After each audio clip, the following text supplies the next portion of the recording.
오늘 아침을 여는 말씀은 역대하 12장 14절에서 15절 말씀입니다. 르호보암이 악을 행하였으니 이는 그가 여호와를 구하는 마음을 굳게 하지 아니함이었더라. 르호보암의 처음부터 끝까지의 행적은 선지자 스마야와 선견자 id도의 족보책에 기록되지 아니하였느냐. 르호보암과 여로보암 사이에 항상 전쟁이 있으니라. 역대하 12장 13절부터 16절까지의 말씀은 르호보암의 통치에 대한 평가입니다.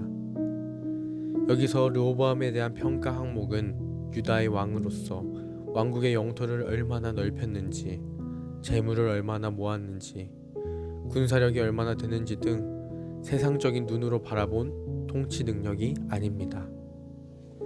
르호보암에 대한 평가 항목은 오로지 하나님께 순종했는지 순종하지 않았는지만을 봅니다.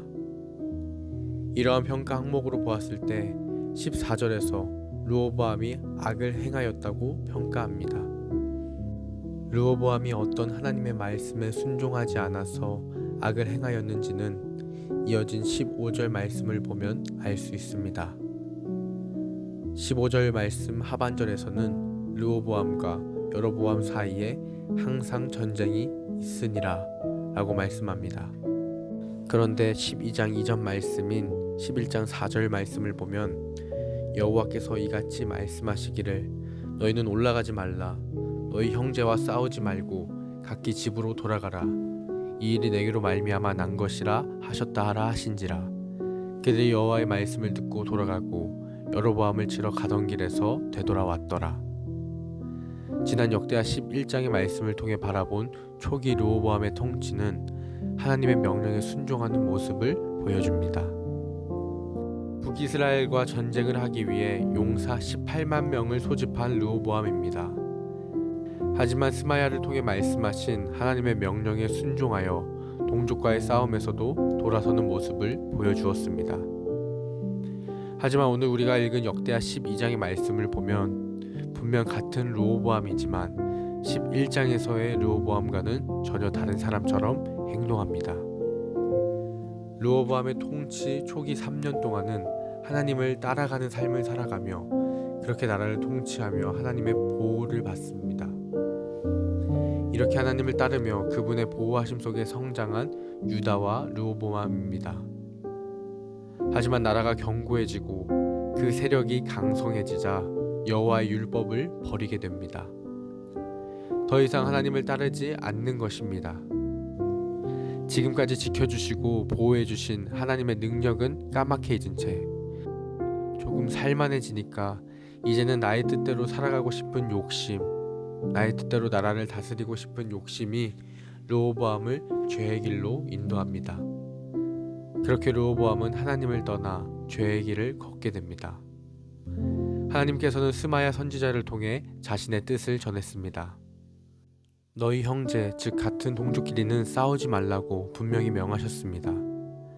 하나님 말씀에 순종한 르호보암의 통치 3년 동안은 이를 굳세게 지켰을지 모릅니다. 하지만 남유다의 르호보암과 북이스라엘의 여로보암 사이에는 항상 전쟁이 있었다는 것을 언급하며 르호보암이 하나님의 말씀, 하나님의 명령에 순종하지 않았다는 것을 알 수 있습니다.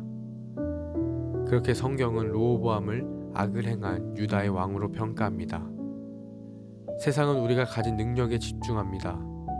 내가 가진 자질과 능력에 따라 우리 각자의 등급을 매기고 평가하며 가치를 매깁니다. 하지만 하나님께서 우리를 바라보실 때 딱 한 가지만을 집중하십니다. 바로 얼만큼 하나님의 말씀에 순종했는지입니다. 우리가 얼마나 순종하며 살아갔는지입니다. 하나님의 눈은 우리의 순종의 모습을 바라봅니다. 우리는 모두 하나님께 잘 보이고 싶어하는 마음을 가지고 있습니다. 그래서 하나님께 나의 마음, 나의 믿음을 표현하기 위해 무엇을 드릴까 고민합니다. 하지만 하나님께서는 우리에게 순종을 원하십니다. 사무엘상 15장 22절의 말씀입니다. 사무엘이 이르되 여호와께서 번제와 다른 제사를 그의 목소리를 청종하는 것을 좋아하심같이 좋아하시겠나이까. 순종이 제사보다 낫고 듣는 것이 숫 양의 기름보다 나으니 순종이 우리가 드릴 수 있는 어떤 것보다 낫습니다.